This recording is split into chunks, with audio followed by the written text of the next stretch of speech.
Lush TV.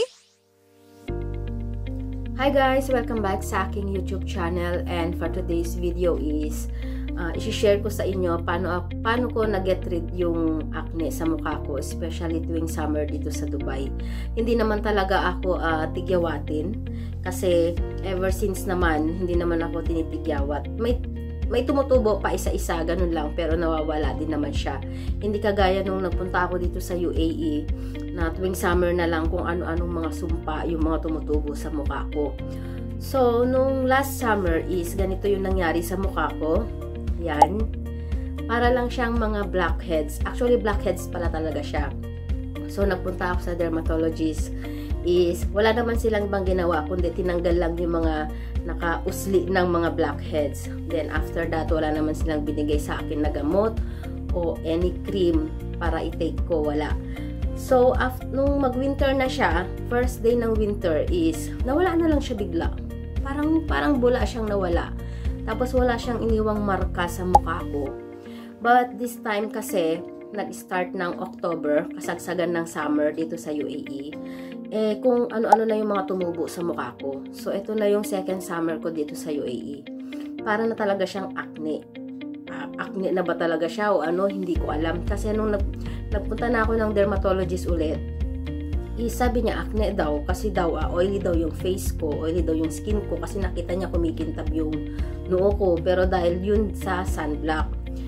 So, niresetahan niya ako ng isotretinoin. Ito. Nireseta niya sa akin tong isotretinoin at tinake ko naman siya ng 1 month. So, ang dami kong napanood na maganda yung isotretinoin, which is, oo nga, lalo na sa mga cystic acne at sa mga severe acne. But, it takes time talaga kasi nasa 3 months, 6 months, ganun. At sa mga madam ko naman na nakakausap dito is, sabi nila is maganda nga daw talaga. Yan daw yung tinake nila nung nagkaganyan yung mga mukha nila. But, within 1 month na tinitake ko yung gamot is parang lumalala siya. Ayan, ito yung mga lumalabas. Ito na yung mula nung day 3 at hanggang sa matapos ko yung isotretinoin ko. Lalo siyang lumala, guys. So, nag-trust naman ako kasi sabi nga dun sa mga video is within 2 weeks is talagang ilalabas niya daw lahat. So, after 1 month, dahil nga lumala na nga yung mukha ko at naubos ko na rin yung isotretinoin, bumalik ulit ako sa dermatologist ko. Akala ko irerekomendahan niya ulit ako ng panibagong gamot na isotretinoin din. But, binigyan niya ako ng ibang gamot. Binigyan niya ako nitong gamot na to. It's an antibiotic. Kasi sabi niya, hindi daw yun yung lumabas sa lab result ko. Ang lumabas kasi sa lab result ko is parang germs, ganun, allergies. So, binigyan niya ako nitong antibiotic na to. Actually, sa totoo lang, dapat nga, diba, antibiotic muna. Kasi, hindi pa naman masyadong malala. Tapos, pag malala na, is napupunta tayo sa isotretinoin. Pero, baliktad kasi yun nangyari. So, after that, tinake ko yun kasi binigyan niya ako ng 14 days para i-take yun. Sa loob ng 14 days, guys, lalong lumalala yung mukha ko. At ito na siya ngayon. Ito siya nung 14 days na habang tinitake ko siya. So, nag-start ng October. Nag-take ako ng October. Napunta ako ng September 27 sa dermatologist. Natapos ako ng October 27. And then, after that, natapos ako ng antibiotic ko ng mga November 15, 14, something like that. And then, after that, lumala talaga yung mukha ko, guys. Yan na siya ngayon. Hanggang sa dumating na sa point na ayoko nang pumasok, ayoko nang makipag-usap kahit kanino, ayoko makita ako ng ibang tao. Ayoko namang mag-mask, guys, kasi nga, lalo siyang lalala pag magmamas ako. So, hindi talaga ako pumasok ng 1 week. So, nag-leave ako ng 1 week, nagkulong lang ako sa kwarto, ayoko makakita ng ibang tao, ayoko makita ako ng ibang tao. So, sa mga may severe acne na ganyan yung mukha, alam ko nararamdaman nila yung nararamdaman ko nung mga panahon na yun. Kasi, alam mo nung time na napakakinis ng mukha mo, after 38 years na hindi ka tinitigyawat, kung kailan naman tumanda ka, nagkaganito yung mukha mo, tapos, sasabihin nila sa'yo, o makakakita sa'yo na makinis yung mukha mo. Ano nangyari sa mukha mo? Bakit nagkaganyan. Dati ang kinis ng mukha mo. Uy, lumalaki sila. Uy, dumadami sila. Uy, ang pangit na. Uy, wala nang mapaglagyan. Di ba guys, parang mas lalong nakaka-depress sa'yo at mas lalong nakakababa ng immune system mo kasi lalo kang nadidepress, nai-stress. At yun nga, hindi ko alam kung anong feeling. Parang dumating na rin sa point na bakit hindi gumagaling yung mukha ko. So, after that, nung natapos na yung antibiotic ko guys is nag-decide na ako na ibalik na lang yung dati kong ginagamit. Kung makikita nyo guys dito, years ago, meron akong video na to na how do I take care my skin in a simple way. Yan guys, in 3 decades guys, yan ang ginagamit ko sa mukha ko in Asian country. So ngayon na nasa UAE na ako and every summer nagkakaganito yung mukha ko, hindi ko pa rin alam kung paano ko siya gagawan ng paraan. So sa next summer, siguro hindi ko na lang siya i-stop. I-continue ko na lang siguro siya kasi tuwing magkakaganyan yung mukha ko ng summer, sabi kasi dito sa kabila, itigil mo yung ginagamit mo, numipis na yung mukha mo. Alam mo yun guys, so parang ako din naman, tinitigil ko. So para siguro lalo siyang lumalala pag tinitigil ko siya. Kasi 3 decades mo ba naman siyang ginagamit eh. Yan na talaga yung ano ng mukha mo. So after, nung mga panahon na ang dami kong tigyawat guys, ang dami kong binilin, mamahalin, samantalang 30 lang naman pababa yung presyo ng mga binibili ko. So good thing is may madam na nag-recommend sa akin kasi siguro dito sa UAE uso talaga yung mga ganitong klase ng allergy. Excuse me, lalo na pag summer.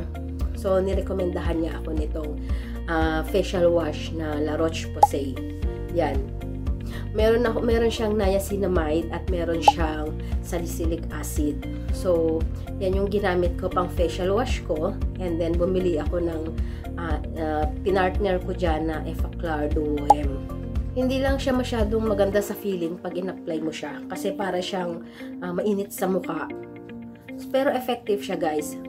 Effective siya. Kasi talagang pinatutuyo niya kaagad yung tigyawat mo. Pero ang problema lang dito sa dalawang to is bubutasin niya yung mukha mo guys. Ayan siya. Kung makikita nyo, meron butas yung mukha ko dyan. Etong mga to, wala na to guys. Peklat na lang to. Or butas yata to guys. Kaya ang tagal mawala yung peklat niya.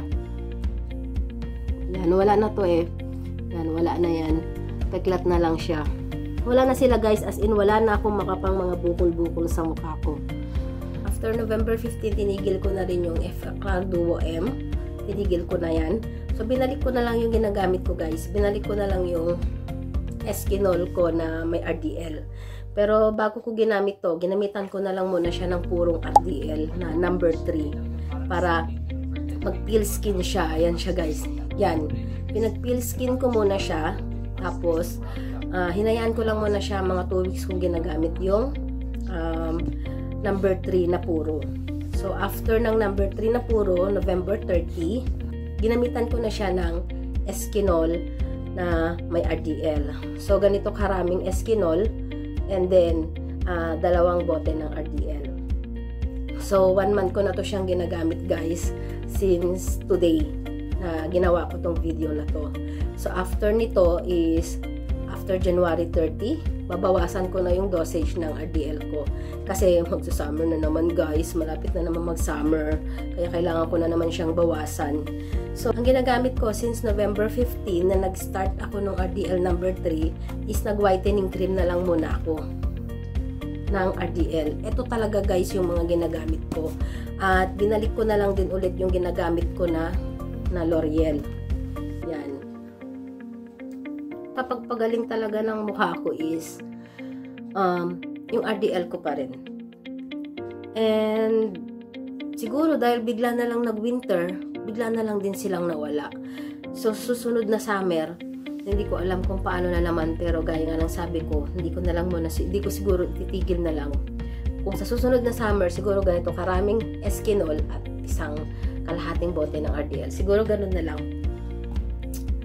So guys, sana may natutunan kayo sa video ko na to.